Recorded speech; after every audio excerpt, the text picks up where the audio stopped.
This episode of the Party Loaded podcast is proudly sponsored by Audible.com.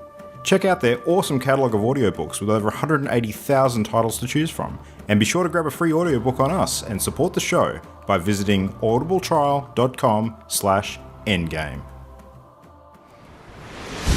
Let's party.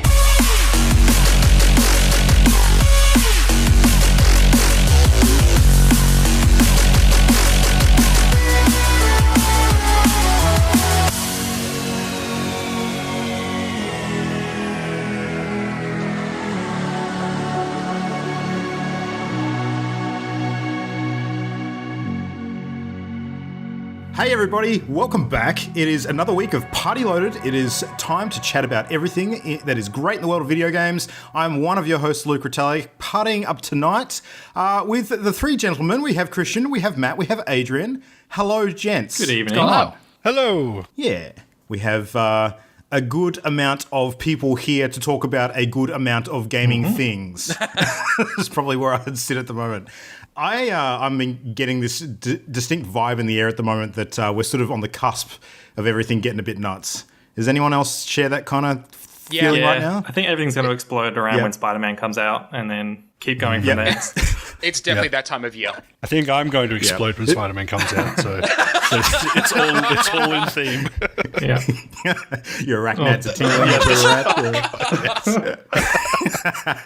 I've been seeing a lot of pictures this week, actually, of that. I don't know where it is, but it's that Spider-Man train that they did up somewhere in the US. It's completely red. It's got like all the Spider-Man marketing and images on the outside of the actual train carriages, and it's literally like the Spider-Man hype train. Like it just looks awesome.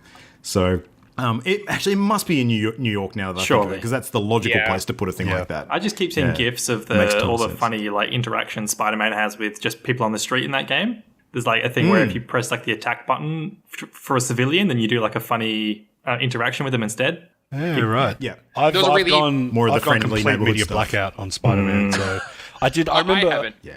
Oh well. There's actually a really funny trailer with Spider-Man talking to this radio host, and it's all like actually talking about the different abilities Spider-Man has. But It's Spider-Man's J. this Jonah anonymous Jameson. caller. Yeah. Yeah. Is it? Yeah, like it's Spider-Man talking to. Oh, that's right. Because in this game, he's supposed to, and Adrian, just block your ears for a sec if you don't want to hear this. He's supposed to be like a radio jock. talk show host. Yeah, like along the lines of who's that idiot in the US that's been removed from YouTube recently? Who I should know the name of? Yeah, Alex Alex Jones. Yeah. No. Yeah. So like they're trying to give him that kind of persona. It seems like, which totally fits that in the modern era. I did find it really interesting in that trailer, though. Like, there's a lot of imagery in that matches up with the movies a lot. Yeah, like there's got the Avengers Tower and stuff like that. Yeah, It's got Doctor Strange's building in there as well, and it looks very close to the movie. Like, eerily close to the point that I'm like, is this actually like a time skip of the film universe? Because that'd be really neat. Yeah, I don't know. Yeah. Yeah. The Sanctum Sanctorum. I mean, of all of the... That's the one. That's Yeah, the that's what I was thinking one. of. God damn it. Adrian with the quick on the button with the names tonight. This is good. Thank you, Relying Adrian. a little bit. That's all right. It was there. No, I was digging for it while you were talking. I was like, I know that. I know the name of that. Google at the speed That's of right, light. Yeah. No, it's good. Like, I think that if they were going to pick up with a game franchise, like sort of DC versus Marvel for like a whole slew of video games, it makes a lot more sense in terms of some of the character power levels and the ways that they operate to do a lot of the Marvel stuff, I think. Because, I mean, they've struggled to bring like Superman to a game for a long time effectively because, when you start to get into the space where he can literally beat just about everything and fly anywhere he wants to go, that is a challenge when Superman it comes to design, I 64 think. is one of the greatest games ever. It's a game of a generation. Why? We always talk about it. Anyway, we're not here to talk about Spider-Man, just Superman, yet. and all that crap tonight. We've got plenty of other things to worry about in the meantime. So let's talk about, Matt, you and I fell down a pretty deep hole this week. And I think we should air... I was going to say air our grievances, but it's not really because we're having a great time. So, tell us a little bit about your journey back into the loving embrace of the WoW. Oh man, I said it last episode. Like, I might end out trying it, and for sure, like, you're talking about like going back and like you should totally try it, and I'm like, maybe. And then my Hashtag sorry, not sorry. And then my girlfriend's like, I've never actually played WoW, and I've wanted to for years, but I keep on getting told no. And I'm like, well, if you want to play it, then let's try it out. Like, it's got the free trial. Let's just play up to level 20 and see how you feel about it. Did you actually tell her no? Is that what she was referring to? Or is this something else? Like, other people have told her no. Like, they don't play World of Warcraft. You don't need an addiction. I've got a friend over in the United States who has been playing WoW since I quit 8.5 years ago. And we used to play together 8.5 years ago. We even actually went to a friend's wedding together. Like, and he's over in the United States. It's really cool. But he was one of the people that's like, you should be fighting her on this. Don't let her get addicted to World of Warcraft. You can't allow it to happen. And then sure enough, we played until like level 10 and then decided, you know what, let's pay for subscriptions. So we've been playing a fair amount of that over the weekend and everything. We've currently gotten to like level 40, I think, making pretty good time. Yeah. But that's one of the things. So when I played World of Warcraft 8.5 years ago, getting to level 40 would be like a 3-week-long slog, not a weekend slog. And it's not even been a slog. It's actually been a lot of fun. They've simplified stuff down, which I know for a fact that Matt 8 years ago would have been like, how dare they simplify my super deep World of Warcraft? But this time around, I'm actually really enjoying it. Like, it's way more accessible. It's really fun. It's way easier to level up. I love the fact that you can just go anywhere now. It's like, the biggest change that hit me that I hadn't actually heard about was the fact that all of the zones actually scale with level now. Yeah, within certain areas. Like, they've kind of done it per expansion. Yeah, so like all the vanilla WoW continent stuff will scale up to level 60. And then once you leave that, you can go to Outland and do all that content. Or you can just skip it entirely, because now Northrend is like, 60 onwards? Yeah, so you can actually go and skip the whole Burning Crusade expansion if you want to, which I know a lot of people do. That's really interesting, because I remember I've only had a go at WoW once. That was when Cataclysm came out, and I got into it and I leveled up a character to I think around level 60, mid-60s before I stopped. And over the years, WoW has always been sort of in my Blizzard browser, and every now and then I boot it up and I level up a character to maybe level 6 before I start to feel like I'm feeling fatigued, only because I keep picking Horde and keep running out into the Barrens and going, oh, that's right, the Barrens. and then just not playing the game any further because I find that whole area really boring. But now that I'd forgotten that they'd done that, where you could now pretty much go anywhere and level up wherever you want. So that might actually entice me to have another go. Yeah. Oh, Jesus, I've created another monster. Holy shit. It's really interesting, because like now previously when you're playing WoW, you would kind of find this route through the island, right? Like if you're on Kalimdor or the Eastern Kingdoms. And sometimes if you were crazy enough, you'd be hopping continents. But we've kind of taken this weird route, because now I'm playing now and I'm like, wait a second, what sort of level area was Ashara? Because that felt like, I remember it being like directly after the Goblin starting area on my Goblin. And you could do Ashara or you could do the Barrens, and obviously Ashara was the better option. But this time around, like, we went and did the Barrens, we went through the Barrens, we went and did Ashen Vale, finished Ashen Vale. We started on Stone Talon, and then my girlfriend was like, I want to have a look at Ashara. And we ended up doing the entirety of Ashara. So it's just all scaled with us. And so we've actually gotten a whole lot of levels, and we haven't even actually gotten to Stone Talon yet, which was never that high a level. But that's really neat. It means that you get kind of rewarded now for being a super completionist and actually going through that. Whereas previously you'd be like, I don't want to do Ashara. I'm not going to get any levels out of it. So yeah. Well, when you talk about the simplification of a lot of the stuff at earlier levels, it's interesting to hear that from you, actually, as the contrast, because I can tell you there's definitely granular detail later on when you get to the current expansion stuff. So for people who are still gunning for that kind of, I guess, breakdown of things being a little bit more complex, it is still absolutely there, but it's at the appropriate part of the game for when you want that. So because I have old characters that are at 80 and 85 respectively. So I finished Cataclysm on one of them, and that was the point at which I bowed out. But I have hopped on them, and I have like, some of the class changes have been so dramatic that it's going to take me a deep dive on those characters to actually figure out what's been, changed on them and everything. But you can also very much see, like, just on a surface level, there's so much content at those higher levels now, and I really can't wait to get there. But it's going to take me a while. I'm just enjoying the lower level stuff right now. Yeah. Well, I think when you get to that Northrend stuff, like you said before, you really don't need to rush. I mean, there's plenty of good things to see. You don't have to skip anything at that point. Yeah.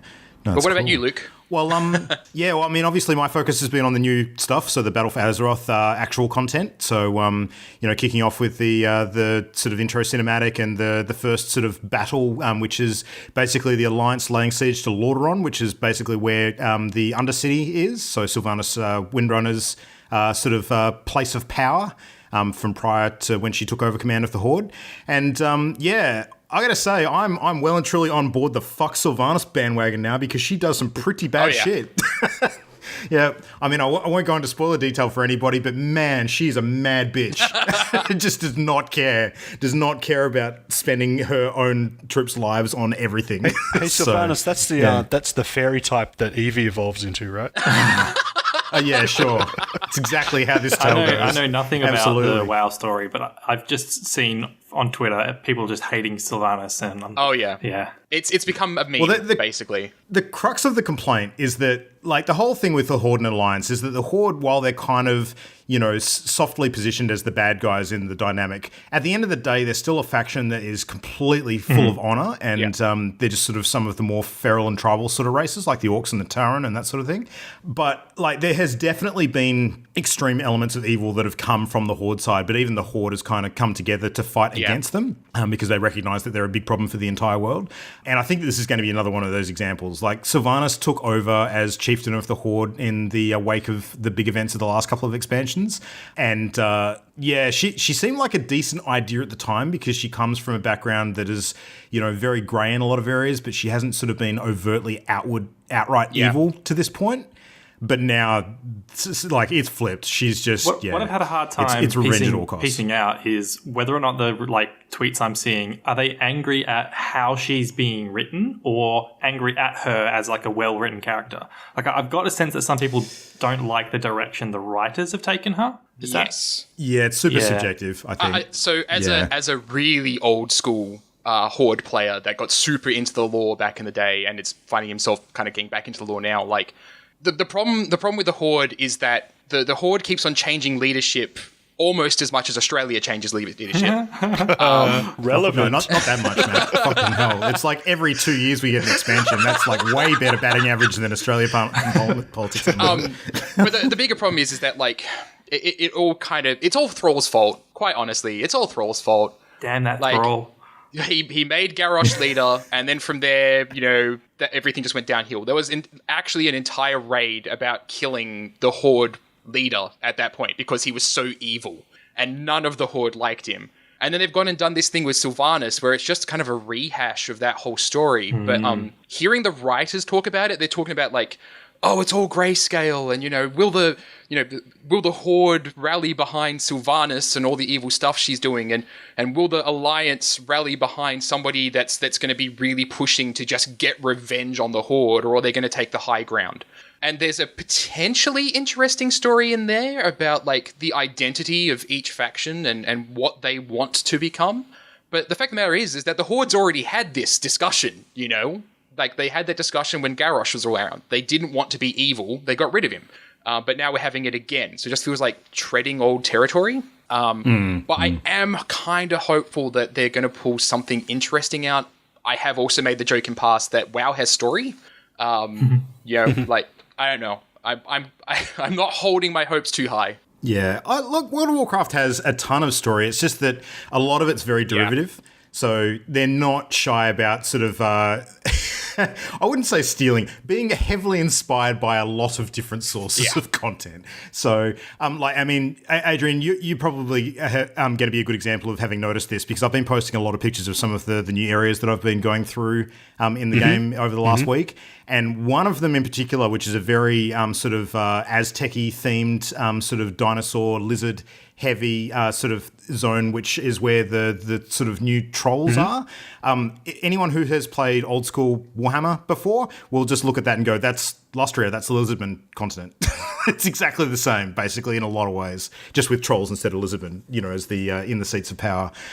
Which at the end of the day, because it looks goddamn gorgeous, I'm totally okay with that. Like, I don't mind it at all. And, Games Workshop fucked that world up anyway, so, Hell yeah. if Blizzard want to pick it up and do some good stuff with it, I'm happy with that. I mean, poor old there's other world. zones too. Yeah. Like the one that I'm going through at the moment is a very heavily influenced kind of like voodoo zone. Ooh. So it's all swampland and a whole bunch of like voodoo sort of gods that they call the Loas. And they're kind of like, elemental aspects that, take the form of like a giant bat or like a death god or like a giant turtle or a giant frog, that kind of thing. Now I'm on board. And... Yeah, like you'll love it, but there is one thing in particular, Adrian, that you'll probably get really sad seeing. Like the one of the creatures in World of Warcraft that I know that you love, which are the Tortolans, the turtle people.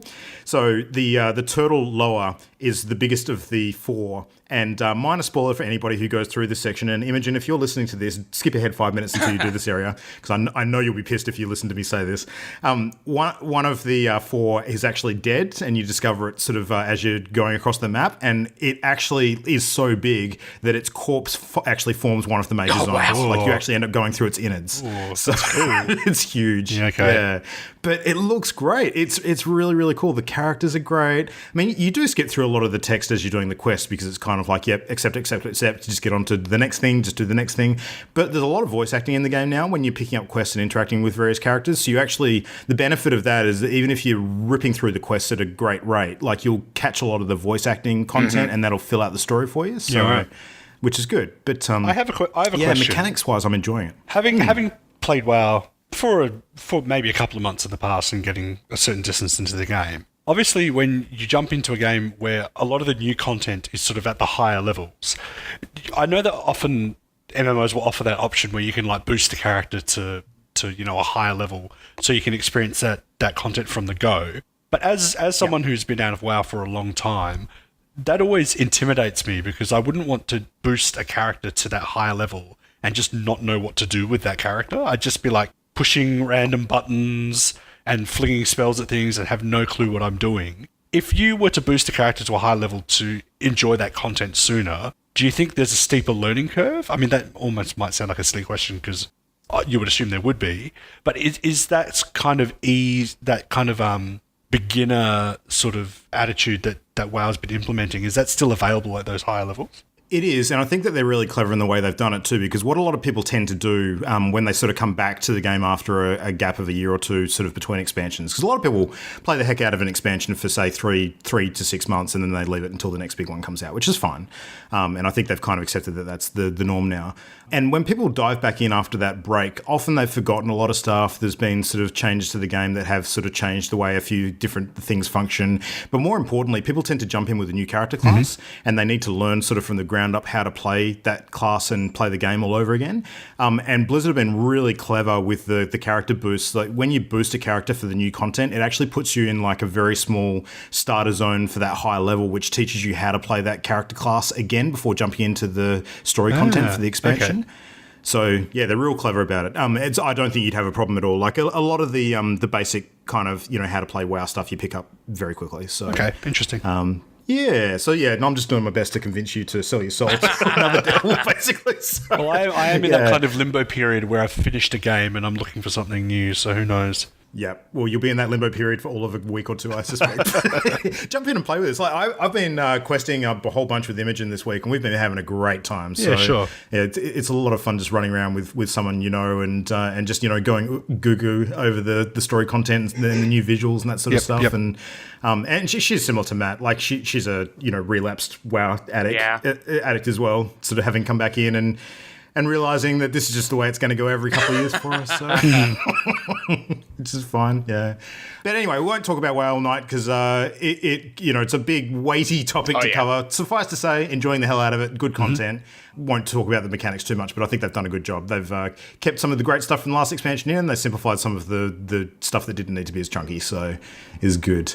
But not to escape Blizzard's intentions entirely, Christian, I've seen that you've been playing a shitload of Hearthstone this week. Oh boy, okay.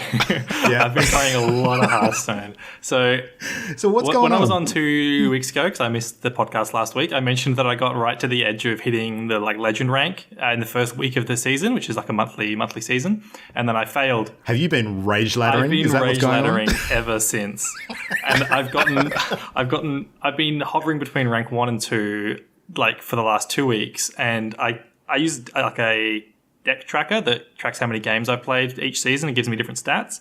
And last season, the entire month, I played 124 games.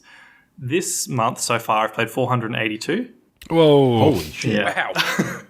I've been playing a lot of Hearthstone, and I'm still at rank 1, and I'm still determined to get to legend before the end of the season. I've only got a week left, but it's been pretty frustrating, but Has that thing happened where I remember it used to happen to me when I used to play like too much Final Fantasy, where you'd be walking around and you'll just be doing something like you need to pick up a can of Coke, and in your mind for a split second you think you have to select the button to do it? Has that started happening to you, where like you played so much Hearthstone that you feel like you need to drag items into the middle of something? Not quite. Like it doesn't translate into that sort of real world analog as well, being a card game. But what has happened is I'll just be anywhere doing anything, and I'll just be thinking like, what if I try this new deck, or I'll just be thinking about the decks that I've been facing and like what the meta is looking like and which decks I should be playing. I'm just constantly thinking like, I should switch to this deck, I should switch to this deck, and like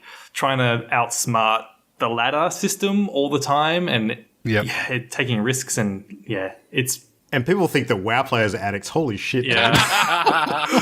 But I got my 500 wins on Paladin now too, so I've got two of the 9 classes. I've got my 500 wins on. But nice. Nice.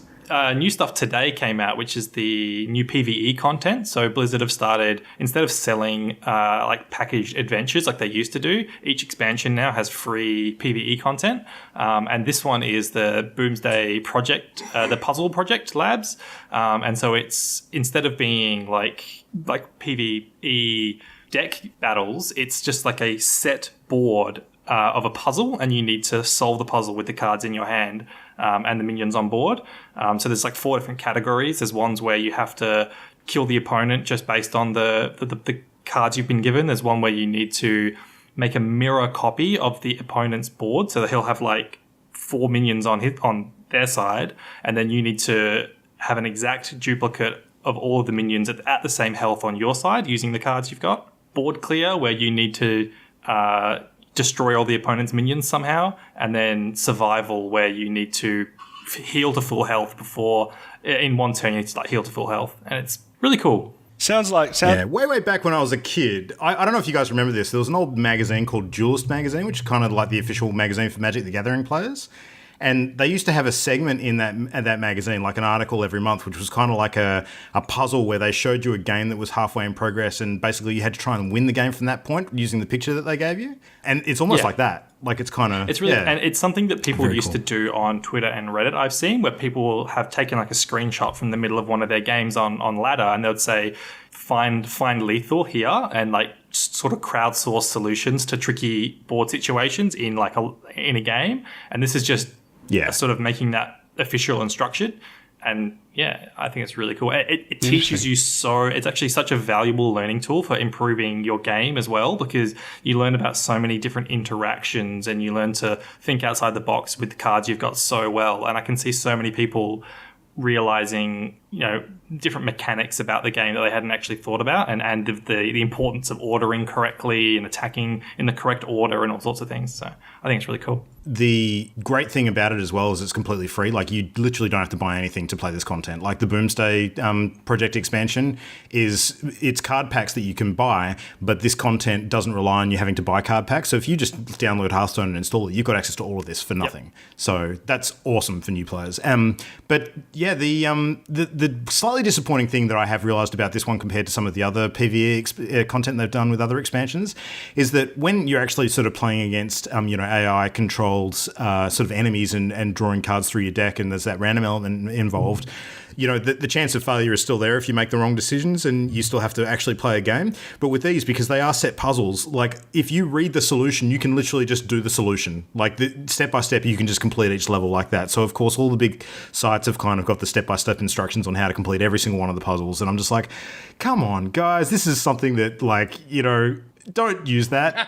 Just go in and do it. Don't cheat yourself of the experience, because it's really fun. And if you go in and just sort of solve the puzzles that way, like, I mean, they offer you a special card back at the end of doing all of them, so people would just do it for that reason alone, just to whiz through and get their card back. But I mean, come on, just don't cheat yourselves. It's really fun. You should just play it. It's not that hard either. Like if you sort of sit down and puzzle it out, you'll get it eventually. A bit of trial and error. I don't know. I think you're overestimating my ability to calculate. Yeah. There was one in particular that really stumped me, and I play a lot of Hearthstone. It took me so long to figure out. Look at the one with the Hydra. Did you remember the one with the Hydra? Oh, I haven't got to that yet. So there's just some of them are really tricky, and they really do involve like mechanics of Hearthstone that you don't really realize work the way that they actually do. But yeah, there's a lot of puzzles though. Like there's on each of the 4 lanes, there's 4 different sets. So it's like 16 individual puzzle encounters, I think, and each one of those 16 actually has, is it 8 or 9 puzzles for each?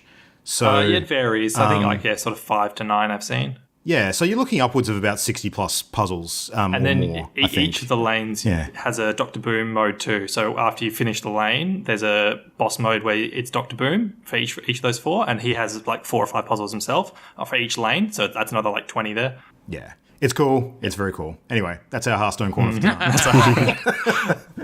Yeah. All right. But yeah, I mean, Christian, apart from that, you bought a shiny new monitor this week because obviously you decided that Rage Hearthstoning was important to upgrade your screen size. So that was good to see too. So I'll just briefly mention. I like to believe that you punched a hole in your original monitor, and that's why you had to buy a new one. I'm more likely to smash my mouse than I am punch my monitor, but.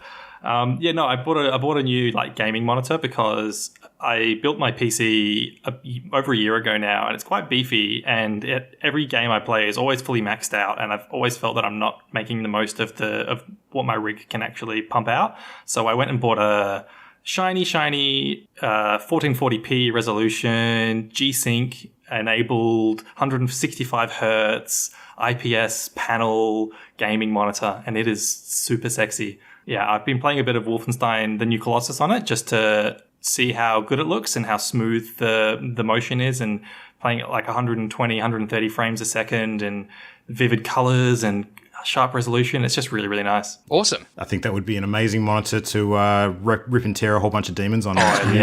Super Eternal is going to be amazing on it. Mm-hmm. Speaking of monitoring things, we've been monitoring the news, right? How's that for a segue? That's pretty good. Nice. I like it. That was a stellar segue. It was good until you pointed it out. Hey, half of the joke is pointing out the joke. But yes, it was a stellar segue into Stellaris being released on consoles. I thought of you instantly when I saw this announcement, not because you shared it, but also because you. Yes, no, I saw it and I got super excited, and then I got a little less excited when I saw it wasn't coming to Switch yet. So I actually tweeted out like, thumbs up, this is really cool, because making a strategy game on PC and then porting it to consoles, that's a gutsy move. Yeah, I haven't played Stellaris, but I've seen Stellaris, and it seems very menu intensive. Yeah, that can be tricky on consoles. There's a lot of micromanagement that goes on in Stellaris. Because I think of just like Halo Wars. I enjoyed Halo Wars, but Halo Wars was not a good strategy game, and that was partly because of the fact that it was a console game, right? It was very much just like send stuff out to this point and go. It was very difficult to play that game well, and it didn't quite work, I don't think. So it'd be interesting to see like how they go actually putting Stellaris on consoles. So it's coming out on PS4 and Xbox One. But I am crossing my fingers that they put that on Switch one day, because it would be incredible on Switch if they can make it work well. Tongue-in-cheek theory for maybe why they haven't done the Switch port announcement is because maybe they're concerned about the battery life of the Switch during the periods of the game where you just need to let it idle for 6 hours while a battle works itself out.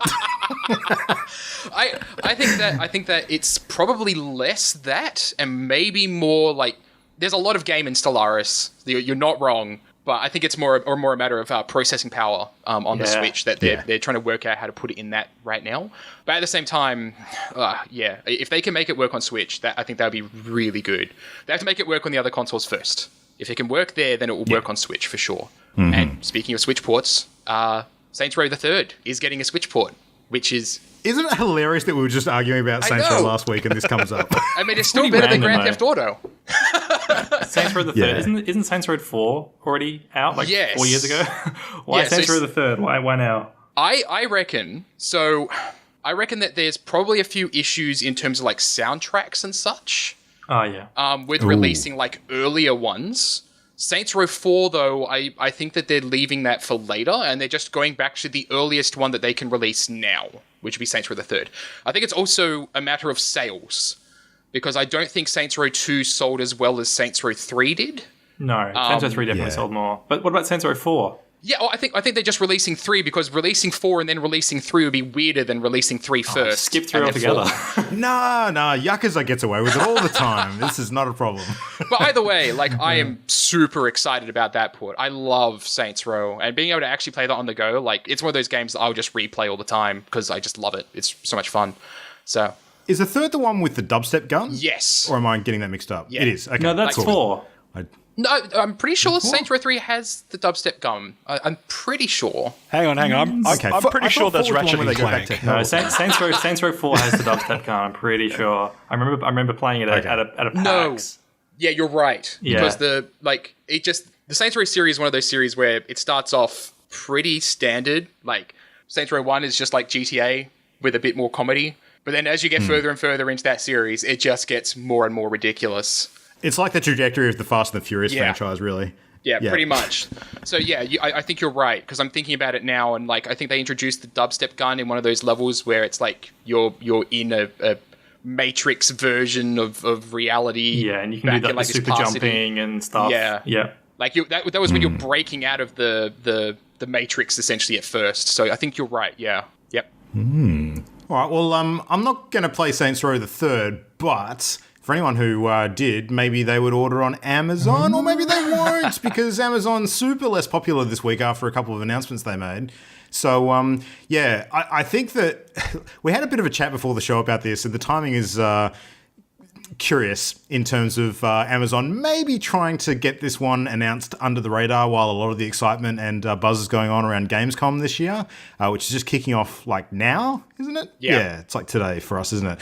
So, Amazon have announced a couple of things. The first one of which is that there's been a discount that they've offered for quite some time to Prime members, where when you pre-order video games, you actually get a hefty 20% discount. And that's been one of the big sort of pluses for pre-ordering video games on Amazon via Prime for a while now. But as of the end of this month, on the 28th of August, that is going away. So instead, any Prime members that have existing Prime memberships are going to receive store credit as an incentive to pre-order games through Amazon, but they won't just get a straight 20% off. So and store credit obviously is still money in Amazon's pocket. So a lot of controversy around this one on the internets, because this is something that a lot of people were incentivized by, clearly. So yeah, Matt, you've seen a few people angry about this in the last week. What's the general buzz that you've been observing? It's just, you're entirely right. It's very clearly kind of a cash grab type thing, right? We're going to give you something still, but it's just in-store credit. That's really not great. I don't imagine that if you went down to EB Games and they were like, hey, yeah, if you pre-order stuff, you get in-store credit, people would be any more keen to start pre-ordering things with them.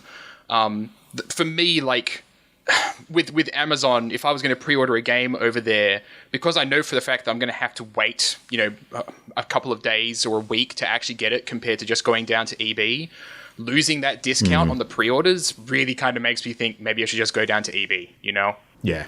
Yep. Or, just the solid advice that a lot of us could give, period, which is don't pre-order games. Yeah, for sure. That's also a good one. Jeff Bezos is probably fine with the level of money in his money bin at the moment. He doesn't need to swim around in an extra $1 million or $2 million that you're going to provide him. So, just keep it in your pocket. Wait till the game comes out. Unless it's Doom Eternal, because that's a solid bet. All right. And yes. Christian, you saw one of the other Amazon announcements so as well. Amazon have announced that they are removing the ad-free bonus for Twitch Prime subscribers. So Twitch Prime is a package like subscription that you get along with Amazon Prime, where you can subscribe to one streamer a month for free, and you get some in-game loot every month. Like they've been giving away some Fortnite skins and loot boxes for various games, and you would also get no ads across all of Twitch if you were Twitch Prime. But they are getting rid of that, and they are replacing it with nothing. So not even any sort of credit or anything like that. And the justification they've said it will strengthen and expand the advertising opportunities for creators so they can get more support from their viewers for doing what they love. So they tried to spin it as saying, like, this is going to get streamers more money. But the problem with that is that previously they had said that streamers will still earn money from Prime viewers as though they had already watched ads, even though they didn't. So they're kind of saying it's going to be the same as it was, except now your viewers have to watch ads, and that makes people angry and switch off streams. And it's pretty unpopular.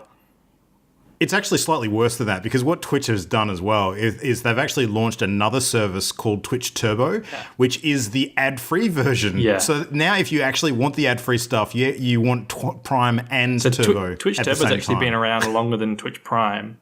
It's always offered ad-free, and then Twitch Prime was ad-free as well, and now they're taking it away from Twitch Prime. But you still get ad-free on the channel that you subscribe to with your free subscription. And they can be pretty obnoxious. Like sometimes Twitch ads will play like 3 in a row, the same 10-second ad just randomly in the middle of matches. It's very frustrating. So not a fan of this news. Given that it's the timing of it, like this is all gaming related news taking place right ahead of Gamescom, when there's a whole bunch of gaming related news that's going to come out and push it all down the line. Like there's going to be less eyes on this now. There's going to be less people realizing now that these things have happened, and then they're going to only get pissed off and dilute the pissed offedness in a couple of weeks' time when they actually start realizing what's changed, Yeah, super clever. All right, well, we did catch a little bit of news just before we started recording tonight, which we all got a chance to watch. So, Adrian, what was going on with the new Overwatch short that we saw? Yeah, so the new Overwatch short, I mean, Blizzard is known for producing some really fantastic cinematics for all of the games that they produce. And the sort of Overwatch shorts are usually short stories or little short movies, normally around just under 10 minutes. And they normally focus on a different Overwatch character whenever they're released. So a few different characters have had them so far. There's been one for Bastion and all sorts of other characters. And usually they usually give a little backstory or inform a little bit about the world when you watch the movies. And they're always pretty entertaining. But I was just saying to the guys when we watched this before recording that I wasn't a fan of this new one. And it's about D.Va. And the reason I'm not a fan actually has very little to do with the D.Va character herself and more... Well, actually, that's not true. It is about the character, but it's more about how the character's portrayed. And I'll just come straight out and say it. When watching this video, it made me feel a bit uneasy, and the term that comes to mind is whitewashing. And I think when you've got a character represented in games that is meant to be from another country, I feel like you may as well go all in and really commit to that character being as authentic as possible. And I can't help but feel it comes across with a lot of the Overwatch characters, because it's meant to be an international roster. I feel like a lot of them aren't quite represented as accurately as they should be. You mean Australia isn't a Mad Max wasteland? Exactly. No, that part's true. Like, at least down my way it is. But I feel like there are some characters that I feel like could be, I don't know, done better. I can't articulate it perfectly well. All I know is when watching this video short and hearing D.Va talk and the male character, who's also South Korean, in that video talking to each other, I just couldn't help but think I may as well be watching two Americans talking to each other. Sure, they have a little bit of like an Asian accent, but it felt really artificial to me. I didn't like it, but that's just sort of my own taste, I guess. And aside from that, I just thought it was kind of boring and didn't give us any new information about the character we didn't already know. So I felt it was just kind of a bit of a dud. Did you feel differently about the Genji and Hanzo one, the Japanese characters? No, I kind of feel the same, even about that one too. Like, I don't know. It's hard to comment on definitively because I am not well versed in these cultures, so I can't claim to know better. So for all I know, Overwatch could be doing everything right, and I'm sure they are. Blizzard's own Overwatch are doing everything right. I'm sure they are in a lot of ways. I just can't shake this sort of bad taste I have in my mouth after watching this most recent one. The way D.Va seems like the worst offender out of all of them for this, I think. I think that what Blizzard seem to do with Overwatch is like the characters, they represent one aspect of the different cultures, and they don't sort of try and represent the entire country. Like with the Australian characters, they've just said this is like the Mad Max thing about Australia. And I think with criminals that's what they represent. And I think with D.Va, it's esports. It's like South Korea is famous for esports. She's esports character. That's her thing. And I haven't actually watched this short. I've skipped through it a little bit, but it seems like she is fully in like the whole gamer thing about it. She's drinking Mountain Dew or whatever, and that sort of basically. I can tell you categorically what the worst offending moment of this short is. It made me absolute rage when I saw it. She self-destructs her mech and doesn't fucking snap a selfie. I mean, shit, Blizzard. What the hell? I know where you're coming from, Christian. I agree that sort of all these kind of Overwatch characters, although meant to be representing different nations, you're right, they're sort of distilled into a rather stereotypical caricature of that country. Yeah, I think they've tried to go for like a non-offensive caricature. Yeah, I agree. Yeah, and in some ways, I understand. I mean, I'm sure they have multiple teams of like cultural consultants working at Blizzard that probably have had this conversation a million times. But I just feel like on the receiving end of it, I'm kind of over the characters in that sense. Like now that they've been around for long enough, I feel like we don't need a movie telling us what we already know about D.Va this far into the Overwatch. Like it's been years now since the game was released. Surely we could learn something a little more about her background that doesn't just involve her, like you say, being pro gamer, being from Korea, and that's kind of it.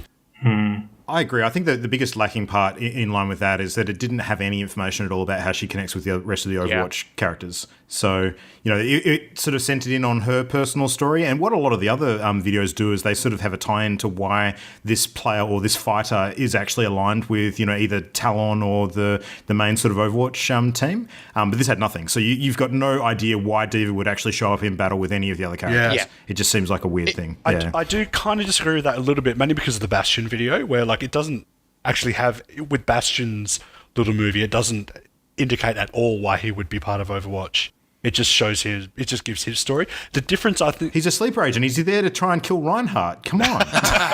Perhaps. Yeah, he's in a demon. Yeah. And I think the difference there, though, is that it was just a better animated short. It was more like a short movie. While this was just more of like D.Va kind of just shooting stuff, which is not that interesting for me. It was a story about how she got her ultimate. That's basically what it's a story of. And it's like, I didn't care about how she got her ultimate. No. That's not an interesting story. So yeah. Oh, and actually the other thing that springs to mind that I think I don't like about it is kind of what we already touched on, but it doesn't show you more of Korea. It doesn't show you more of the world. Yeah. It just shows you her and her friend. And there's a few little snapshots. I found, funnily enough, one of the most interesting things in that whole short was the news presenter at the end. Just because it was another character in that, another person in that world that wasn't one of the Overwatch characters. And I always find that more compelling is fleshing out sort of the world that they live in rather than just hearing more about D.Va. Because this short's come out because they're releasing the Busan map in Overwatch. That at least does seem to be, I mean, it's set in future Blizzard version of Korea. And there's some cool Korean stuff in there, like the design and the shops and the temple and stuff. It's all very Korean, so that's fair. That's fair. Yeah, no, you're right. Yeah, credit where it's due. Apparently, on that map, there's actually a karaoke machine, and if you play Reinhardt, he'll actually sing along with it. Oh, really? That's awesome. That's good. Yeah. So the other thing that I'm quite excited for is the new Hollow Knight DLC that's coming out. And the reason I'm excited for it is, I think I've mentioned previously on one of the other weeks that I was on, that when Hollow Knight came out, I was so excited for it and so into it that I basically blitzed through the whole game in like a couple of days. I remember spending something like 6 hours on it at one point. Just loved it. And now that it's had a couple of DLCs released, and the one coming out tomorrow, I think that's the American date though, so it might be the day after, is going to be the final DLC. So now that I know it's a complete package, I'm really looking forward to going back and playing it again and kind of taking my time a bit more and really absorbing more of it. Because as we've mentioned, I tend to consume things very quickly, and it means that I don't actually retain any of the stuff that I consume it and I love it, and then I forget about it. I'm like, oh, I thought I loved that, but I don't remember why. So to video games as Unicron is to Transformers. Exactly, and that's the perfect analogy because I love Transformers. Christian will attest to that. I'm a Transformers freak. I'm still waiting for the perfect Transformers game, by the way. And the other thing going along kind of in a similar vein, because it's almost a similar type of game, is Guacamelee 2, which, if anyone's played the first one, is fantastic, and I'm looking forward to getting my teeth into that as well. So I had no idea that was coming out so soon, as in it's already out. Like I'd heard it was announced ages ago, and I was like, that's a game I'm definitely going to play. And then the next thing I know, I'm reading the Metacritic reviews and like, oh my God, this is already out. Yeah, I think it came out yesterday. Given that this is hands down my favourite genre, I really feel like I fucked up by not playing these two games. I think I need to correct this. Yeah, you need to earn some cred, Luke, because I mean, as far as like Metroidvania games go, Hollow Knight and Guacamelee, they're top dogs at the moment. And it's a perfect time with one having just come out and the DLC coming out for the other. I think it's prime time to put your WoW hats down. You said chuck on Metroidvania. One's just come out, and that's the name of the character in Guacamelee.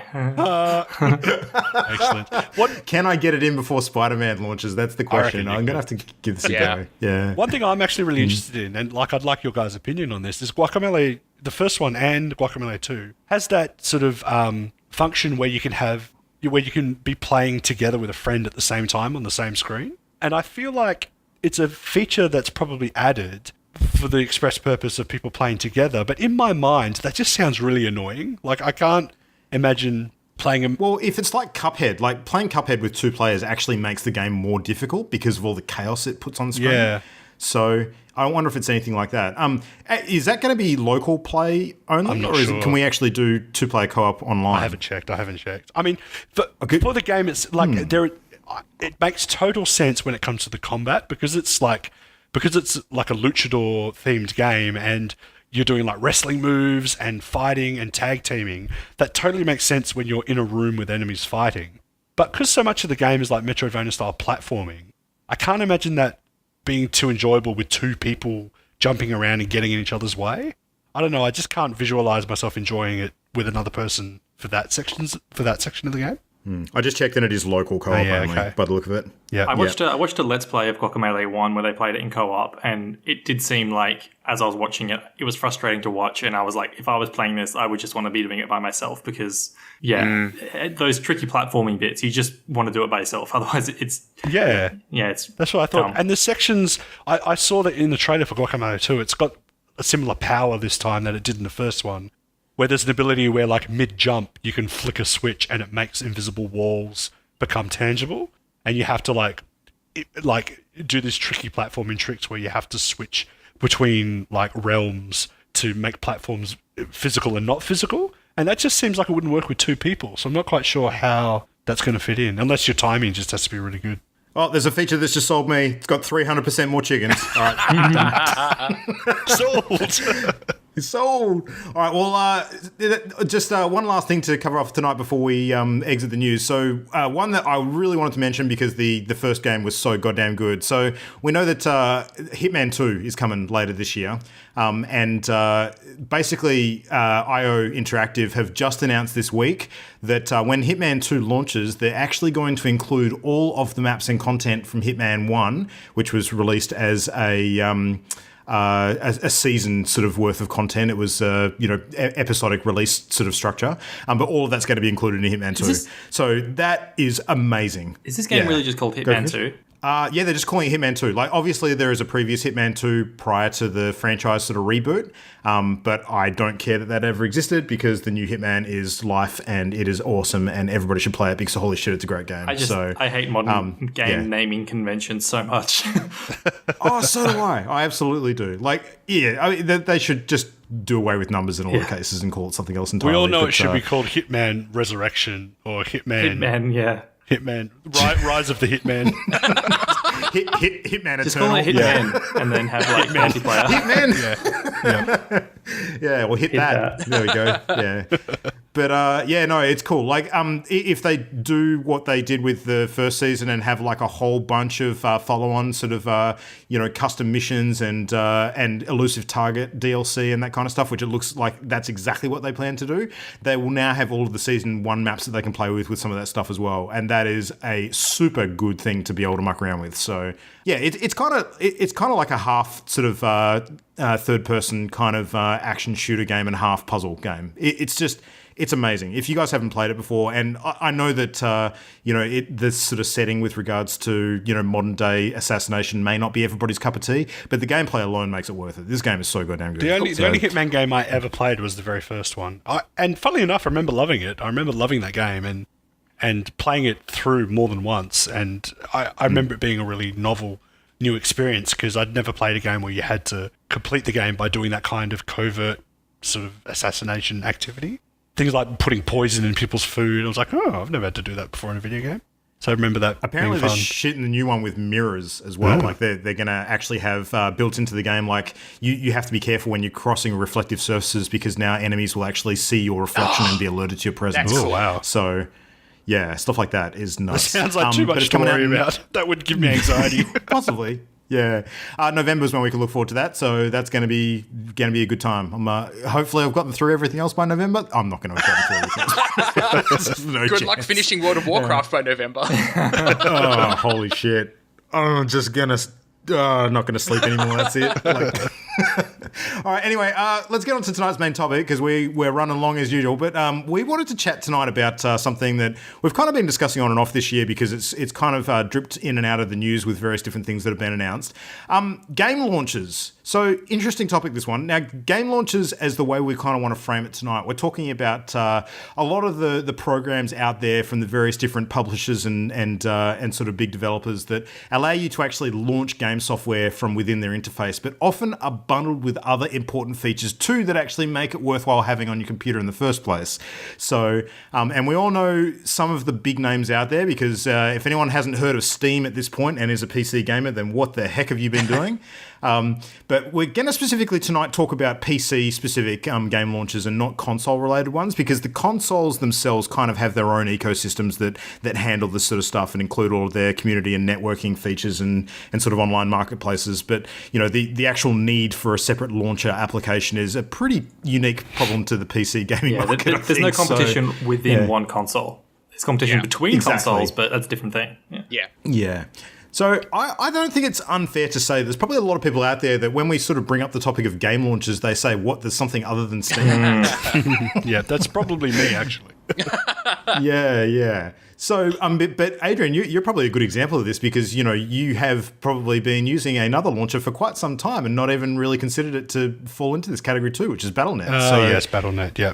Yeah. So, there's a whole bunch of them out there. But the reason why this is an interesting topic at the moment, at this sort of point in time in 2018, is because there's been a big trend in recent months for a lot of the big launchers to start announcing key new features that are trying to sort of elbow them into a different position in the market. And what we're talking about here is features like, marketplaces being launched alongside, existing launchers, or new sort of chat or voice software or community software sort of bundled in with them as well. Or in some cases, Discord is an interesting one of these, where the program has actually been designed for a totally different thing, that being sort of chat and voice communication, and now is becoming a game launcher because they've added sort of a marketplace and launcher sort of capacity to it. So, yeah.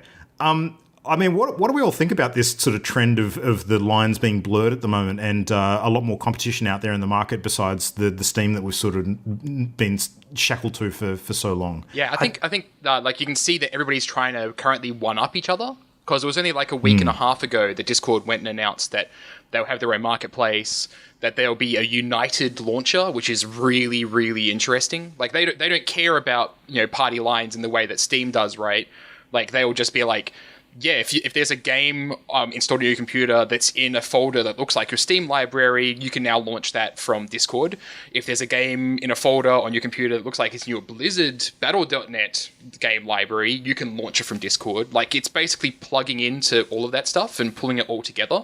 How's that going to work though? Because a lot of those games, like when you actually go into the executable in your like Steam apps folder, it will launch Steam before it boots the game. Like it's baked into the executable. So won't Discord just launch Steam when you click that button?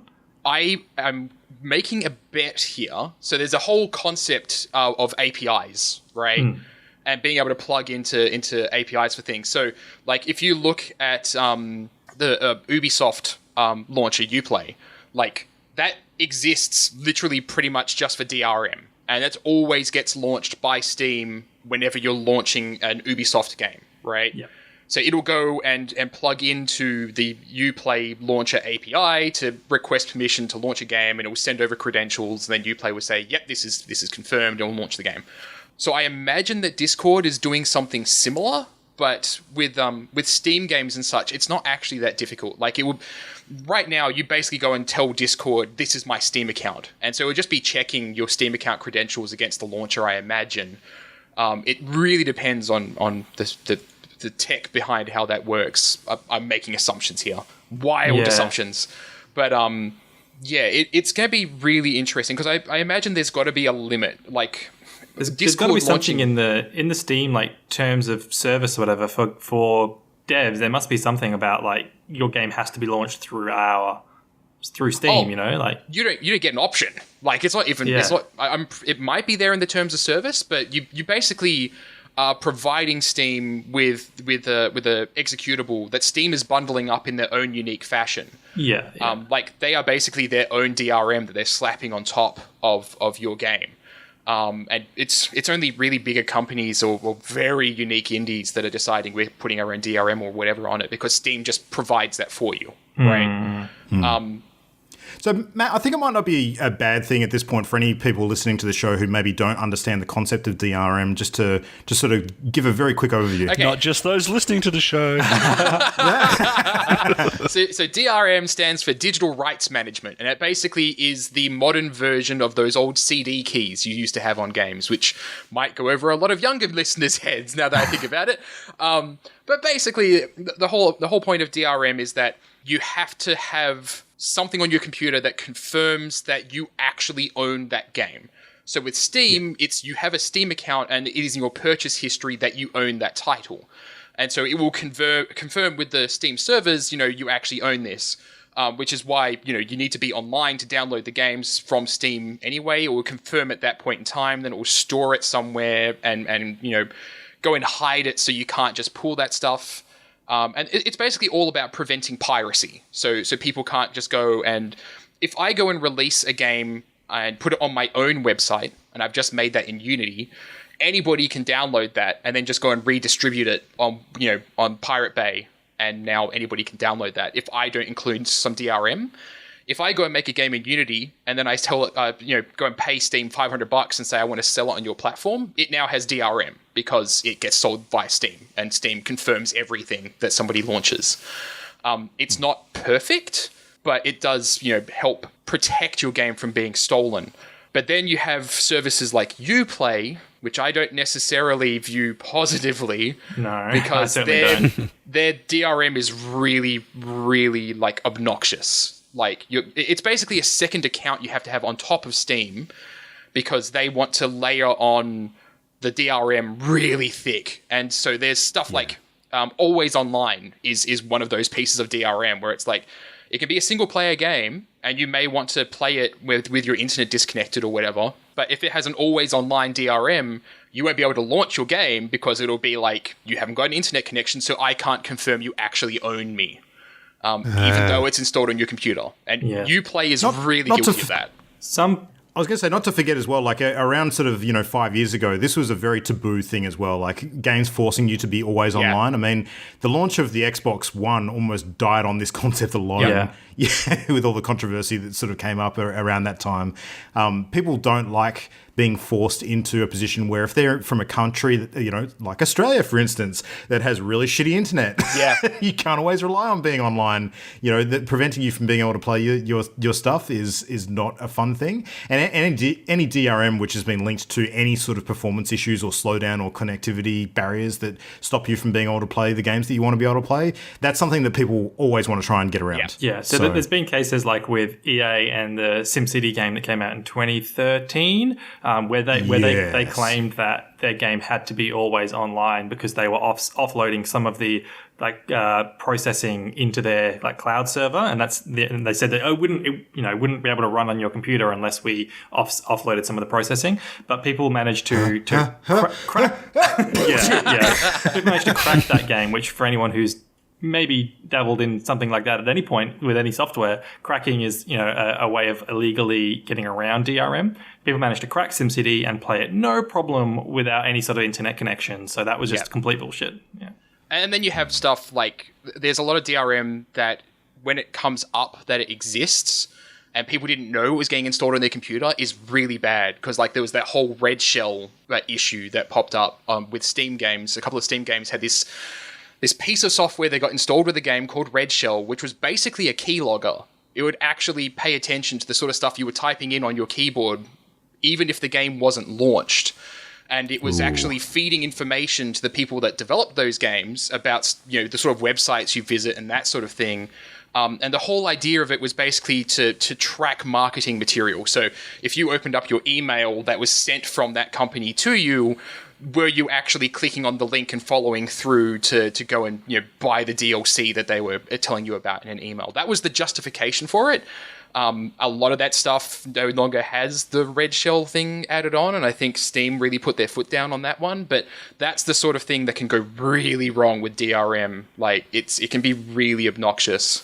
I remember my earliest encounter with this sort of DRM concept was, do you ever play the Prince of Persia, first Prince of Persia game? I remember my dad cobbled together a PC when I was very young, probably around 6 or 7. And I remember having Prince of Persia on that PC and playing it. And there's a point where you finish, I think it's after you finish the second level, your character walks into a room and there's a bunch of potions in the room. And to continue playing the game, you had to drink the potions in the right order that are outlined in the manual that you get when you buy the game. Oh, wow. And I just remember never playing Prince of Persia past the second level because it was an illegal copy. Yeah. So back then, it worked really well. That's interesting, old school manual DRM. Yeah, it was really interesting. Analog. Well, there's the need for digital DRM these days. So digital DRM, that's a redundant term, but because games just don't ship with manuals anymore, so they have to find other ways to do it. I remember reading about Leisure Set Larry and the fact that didn't have a manual DRM. It actually just asked you trivia because it was an adult game. So if you didn't know the trivia, you weren't an adult. Yeah. Well, Metal Gear Solid 1 had a similar thing too, where at one point you're told to tune into a codec frequency that's written on the back of the CD case. And so if you don't have the CD case, you can't tune in. You don't know which channel to tune into. So. Yeah, right. In hindsight, I actually don't hate that kind of method because doing it in theme is actually kind of cool on one level. I just wanted to mention, so this whole DRM thing, this is basically the reason why all these game launchers exist. It's so all these different companies can institute their own versions of DRM, and of course, the marketplace aspect of wanting to get a bigger slice of the pie and not give out their money to competitors. Yeah. And I can't go further without mentioning GOG Galaxy. So GOG is the only launcher that I know of, or certainly the biggest launcher, which is completely DRM free. So any game you purchase and download off GOG is a raw executable file that you can copy and share if you so wanted, or go offline for the rest of your life, and you'll never lose access to your game, and that's just awesome. Yeah. Yeah. So GOG's an interesting one. For anyone who doesn't realize, GOG, Good Old Games, is actually run by parent company CD Projekt Red, so the same makers of the Witcher series. Yeah, like the DRM thing is definitely one of the things that they're best known for. But another thing that GOG is really well known for is providing access to some really old games that have kind of had a bit of loving sort of attention applied to them to bring them up to be playable on modern computers. So there are some things that just wouldn't run on computers nowadays because it's just overkill. Like it's just too quick for it. Some of the software doesn't even. You can't even fire the software up. Stuff that you would have run on an old sort of, IBM 486 kind of stuff. I don't know if it's that old, but anyway. But there have been people that have actually gone in and retooled them to be able to run on modern machines and added content to them and that sort of stuff. And you can get some of those super old games on GOG. So for anyone who has that nostalgic itch for stuff that's like, 10, 15 or even longer sort of years ago old, there are definitely some options available for that kind of content there. I think, for example, they've got some of the old... it may not be the Command and Conquer games, but games of that kind of ilk. They do, yeah. Because they run through DOSBox, right? They use DOSBox to like emulate MS-DOS and then run them through there. Yeah. There's a single game that I've bought through GOG, so I do know of it, and it was an old point and click called Beneath a Steel Sky. And I remember playing that like a lot as a kid, and because it was a point and click and I was so young, I just remember not being able to get very far into it. And it was one of those games that you forget about through your adulthood, and then you're like, oh, what was the name of that game? And then you Google it for hours, and then you find it. And luckily, I remember GOG having it, so I remember being really appreciative that they had that particular game available. Another thing GOG's reasonably good for as well is deep discounting sort of games throughout the year. So they don't tend to have the same sort of sales cycle that, say, Valve does with Steam, but they often do have big sort of discounts on titles that have been up for a while that kind of makes sense, the amount of money that they take off them. So you can get some pretty good deals on there from time to time. The DRM thing is good. I did run into that problem recently with it though, with No Man's Sky, where like it kind of will vary depending on your developer, because there might be the odd game that runs on other platforms too, and the DRM free version of it may have slightly different challenges if it's not sort of connected up with the rest of them in the way that No Man's Sky was. But I mean, I'm not going to sort of speak out of my ass and say that that's a problem with a whole bunch of different games without having sampled them firsthand. This is the first one I've ever had an issue with. I mean, the whole DRM free aspect of GOG means that major publishers won't even touch it with a 10-foot pole. Like they're not going to go anywhere near it because they need their DRM. Yeah. Definitely. I think aside from the whole marketing aspect and the fact that, if you release a game on Steam and Valve is going to take a cut, like, I think that in a way, this is kind of a personal observation, but all these game launches are kind of like a new console wars, sort of. Yeah. Like you have EA offered their game launcher in Origin, sorry. You have Ubisoft with Uplay. Like you have Battle.net, which Blizzard has. The fact that it was Bethesda have their own launcher now, which I think took a lot of people by surprise. Like there's this kind of console war-y type of thing going on where they all have their own launchers. Most of them aren't actually interested in going and releasing other people's games. Like you're not really going to see Battle.net going and launching any indies, right? Not unless they decide to publish them.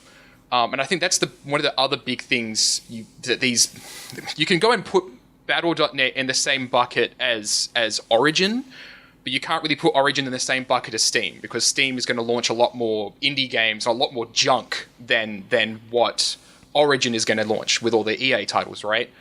Like it's the curated versus uncurated, and how curated you get. Like, are they curated in this respect that we're only developing and releasing Blizzard games, or how far are we going with that?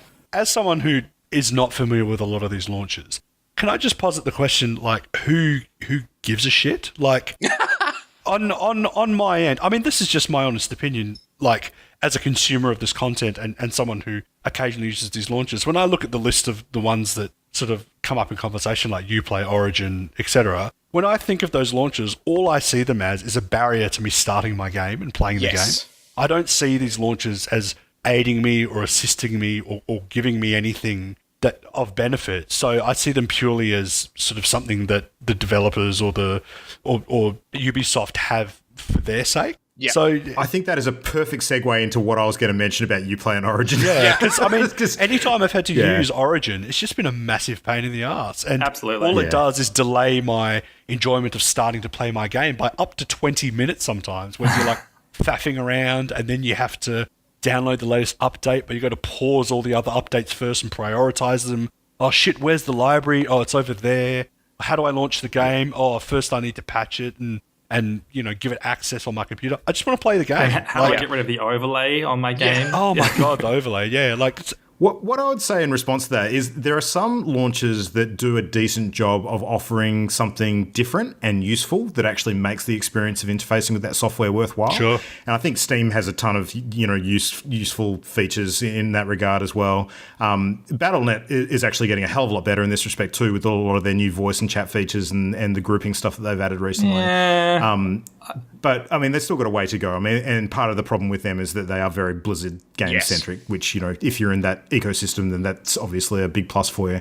But when it comes to annoying middleware that doesn't add any value whatsoever and is an absolute barrier to entry, exactly as you described, Adrian, I think Uplay and Origin are probably a couple of the worst offenders out of the bunch. Uplay especially because Uplay, how Ubisoft still put their games on Steam, and then when you launch them through Steam, it has a second layer and launches Uplay. That's especially super, super annoying. At least Origin is its own program by itself that runs on its own. Yeah. I mean, Uplay if you buy the games on those platforms instead of Steam, you don't have to launch through Steam. You can just launch through that platform itself. But I mean, people tend to buy them through Steam because they want to keep their library in one place, which I totally understand. So, and is it just me, or is Steam just easier to use? Like, it just seems more like Winampy, where it just lists my games in a column, which is kind of what I want. I don't want to open up Uplay and Origin and have fancy menus and round icons and menus within menus within menus. I just want to get as quickly as I can to the button that starts the game. Yeah, absolutely. And I find it's a super double-edged sword, though, because we don't necessarily want Steam to have the monopoly that it's got at the moment. There's a lot of bad things that come with that. Yeah, competition's good, but... I'm not a businessman. I don't know anything about running a business or making money or anything like that. But even I would have to concede that, sure, one launcher having the monopoly on games is not a good thing. No. And that's actually one of the reasons why I made the comparison to console wars, right? Because there's that whole idea of one day we'll have one big unified console and everybody will just put all their stuff on the same thing. That's not a good thing. You want competition because competition is good. It gets other console developers thinking about what they should and shouldn't add.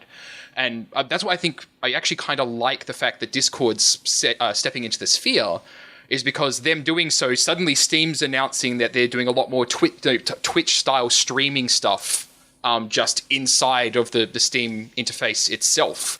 So hopefully that sort of thing, it should scare Steam. It should scare Valve that people may not go in and open up Steam anymore because they can just launch their games on Steam via Discord, right? And I think that...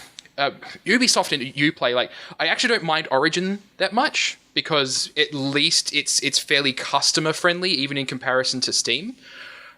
It's better than it used to be as well. When it first launched, it was god awful, and I remember there was actually a period where EA were giving away free games every month to try and entice people back to it as an apology. Yeah. But Uplay is literally just positioned as, we just want to make sure that you actually own our game. That's all it is there for. It is only there for their benefit. Uplay does one interesting thing, which is that you can earn these sort of Uplay sort of points, like this currency within Uplay that allows you to unlock a lot of cosmetics in different games. But I guess the games are custom made for that, in that you don't unlock the stuff within the game instead. So it's kind of just like a...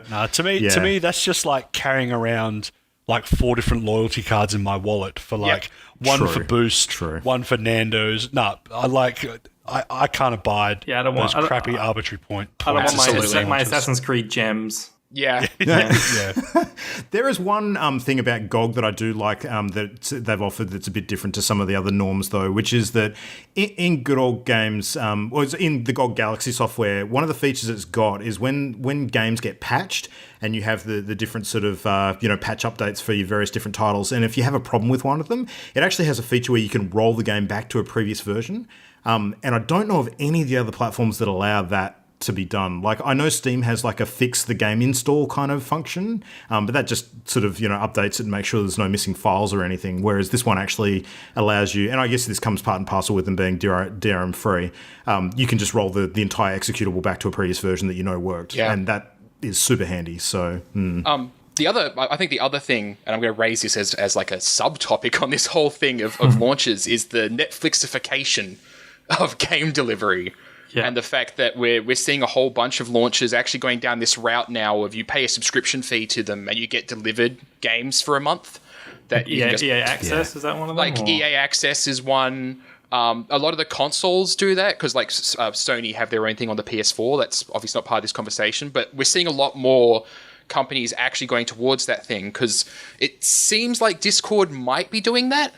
You pay for a Discord Nitro, and with Discord Nitro, you actually are getting access to a whole bunch of games that they just come for free in the library if you have Discord Nitro now, which it doesn't really sound like a delivery service in the same way that Netflix kind of delivers you shows and movies every month.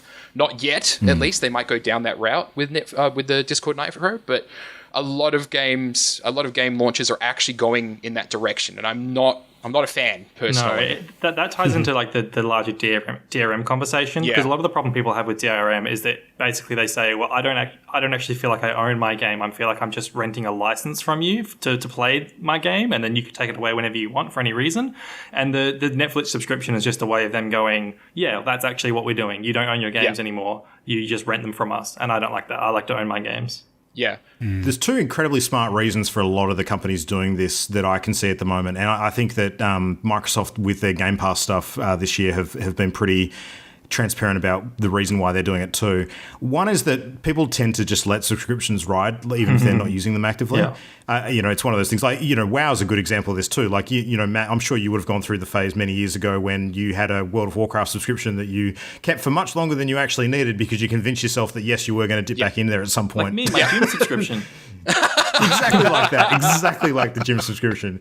And that's, that's one of those things that just keeps earning them money even if they're not doing anything. But secondly, and probably most importantly, what all of these companies want to do, and this is part and parcel with the reason why these launches, exist in the first place, is that they want people to be in their ecosystems. They want people to be interfacing with their products. They want people to be in a space where they're seeing what's in their marketplace, seeing what deals of the day are coming up, what other titles are being released. Anything that gets you thinking about more games that you're going to play on that platform and giving that company money, if they can keep you in that space, it's absolutely in their best interest to do it. So, yeah, it really comes down to that. It's a battle for exposure and attention. It's basically what it comes down to. Yep. No, I totally understand the reasoning why. Like as a game developer, the Netflix system is not good for us. It means that we're sharing our profits with a whole bunch of different people when they actually come in. It's sort of like the back when Steam was first coming out and you had Greenlight, there were a whole bunch of games that were getting through Greenlight by being part of game bundles. And that was never good because like you're now splitting your profit 8 ways or whatever to actually start getting your money in. Well, that's like with PS Plus as well, right? Yes. Because I remember reading about how the share of how much money developers get from their games when they go to free on PS Plus is very, very secretive, and like devs sign like individual contracts with Sony to negotiate an amount for how much they're going to get from PS Plus, and they're not. And obviously that's allhush hush, and they're not allowed to actually reveal their figures. Yeah, and there's a lot of worry that they're sort of exploiting some devs or people are getting a bit ripped off by that. Yeah, because I would hate to see Steam completely move from a you buy it and you own it system to a this month on Steam, these games are available, right? Like, I don't think we will ever go down that route. I don't think games are the right medium for that sort of system. But there's definitely a lot of, like, the whole idea of only owning a game for a month is really strange to me. Like, at least with movies, like, okay, yeah, I can go and watch it on Netflix, and if I enjoy it, then at least I can go and buy the Blu-ray, right? Whereas a lot of the way these games are getting delivered now, you may only have access to them via that sort of Netflix platform type thing. I hope we don't go down that route. I hope that we keep on having the actual storefronts because it just feels so important. Who knows though, hey? Like, because, I mean, it sounds absurd now, but I imagine the whole idea of Netflix at all would have sounded absurd 20 years ago. Yeah. I mean, I know we're talking about sort of when, like, owner's rights, and when you buy something, you own something. But I mean, even that has sort of shifted in the last few years. I mean, just look at the way like DLC is produced and microtransactions. Microtransactions are the most ridiculous thing ever, but we all still just accept it and take it on the chin. So if they turned around in the future and said, "Oh, this is how people will consume games now," everyone's just going to go, "Yes, thank you, sir. Please give me more of that horrible thing." And people will just it is becoming that. That's way. true, really but then pessimistic, Xbox tried to do that, and everyone like flipped on it and poisoned, and like the public opinion poisoned the well. They were ahead of their time. They were. They were doing the right thing at the wrong time. They were, yeah, because now we are always online, right? Like so many games are just now always online, and nobody cares. Yeah. As games sort of have more and more of an online component moving forward, though, like we're going to get to this position where we can't potentially expect game companies to support games forever. Like it's not like everything's an MMO and we have to worry about servers being shut down, like that. But there are certain games that do require that online support component that, when the company in question decides to, shut down all of the support for it to move on to the next projects, or because something's been running for 10 years and there's only a handful of people playing it anymore, you will get to that point where you own a copy of a game that you literally can't play anymore because it just doesn't connect to anything when you fire it up. Yeah. So... There's this whole concept of games as a service that's really kind of become a big thing in the last couple of years, and that's probably its own big topic. But like games preservation, I think, is a topic on its own that we need to tackle at some point. But that absolutely plays into this as well. But I think Adrian's absolutely right. Like years ago, we would have completely like turned our nose up at Netflix because it's like, well, I can just go out and buy the DVD box set of my favorite TV show. But now there's so much content for us to consume that we actually appreciate the fact that we can watch that TV show in the span of a week and completely binge it. And then if we like it, go out and buy the DVD set, right? Like in a way that's actually better for us. But and the bottom line is people people don't care if they own it or not anymore. Yeah. Because if it's available whenever you want for that nominal fee that you're paying, who cares whether you actually own a physical copy?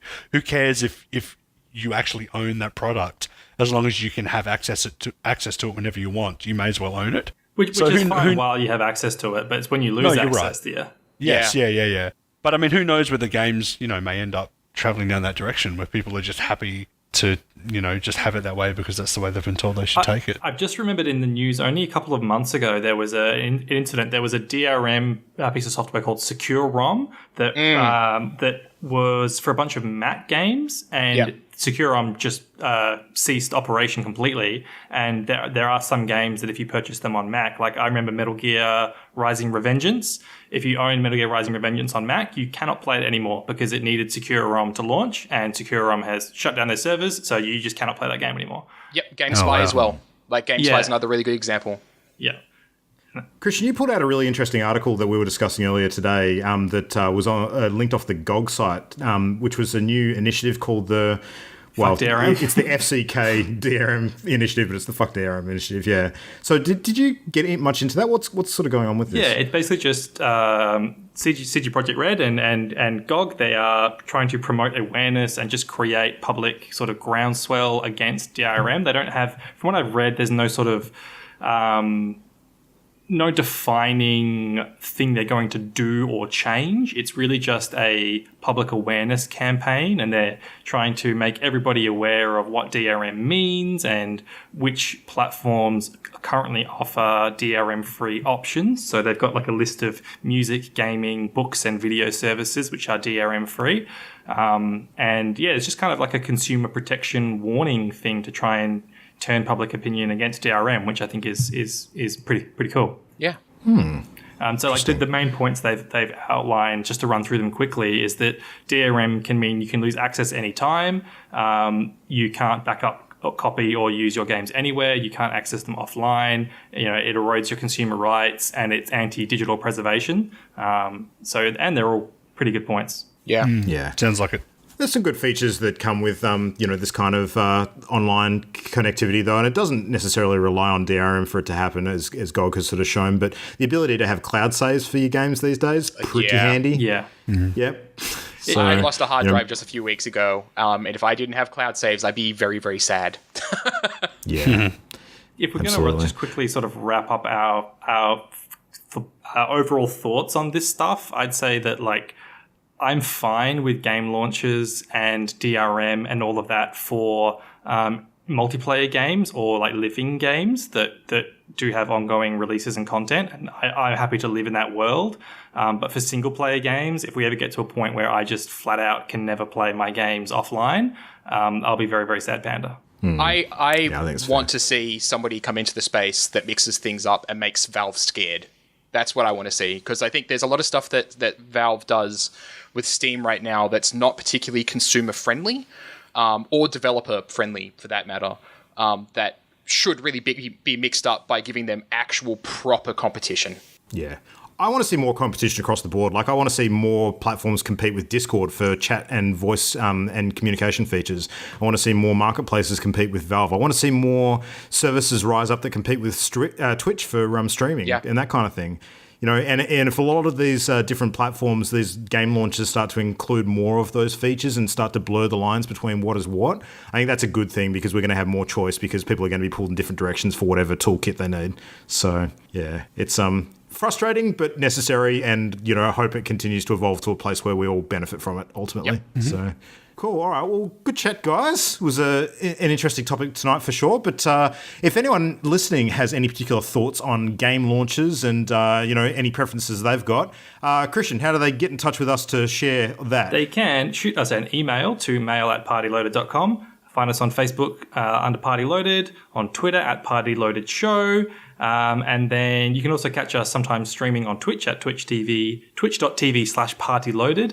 And very occasionally we'll pop a video or two up on YouTube at youtube.com/channelendgame. That's the one. So, all right, we've got, 2 weeks now until Spider-Man hits. What's everyone going to be cramming in the next couple of weeks? I'm going to fire up some Cultist Simulator this weekend, I think, and start getting a heads up on our Party Game of the Month and checking that weirdness out. So... Well, I'll be doing that. I don't know. I'm going to grind Legend on Hearthstone until it kills me. And then as soon as I do that, I'm going to stop playing Hearthstone and maybe play Guacamelee too. Nice. Yep. For me, Hollow Knight is in my sights. I'm like counting down the day, so I'm really looking forward to getting back into that. God damn it, I've got to do it. Totally should. It's the worst. I have so many unplayed games I need to finish off, but I'm probably going to end up spending a lot of time in World of Warcraft. Yeah. Nice. Oh, it's a good and bad problem to have. I wouldn't have it any other way. For sure. All right. Anyway, we'll be back again next week with more of this fun chat, hopefully with a Jam joining us as well. But everybody, have a great night, have a great week, and until then, we'll speak soon. Bye. Bye-bye. The Party Loaded podcast is a Channel Endgame production. For this and more great gaming content, bookmark channelendgame.com.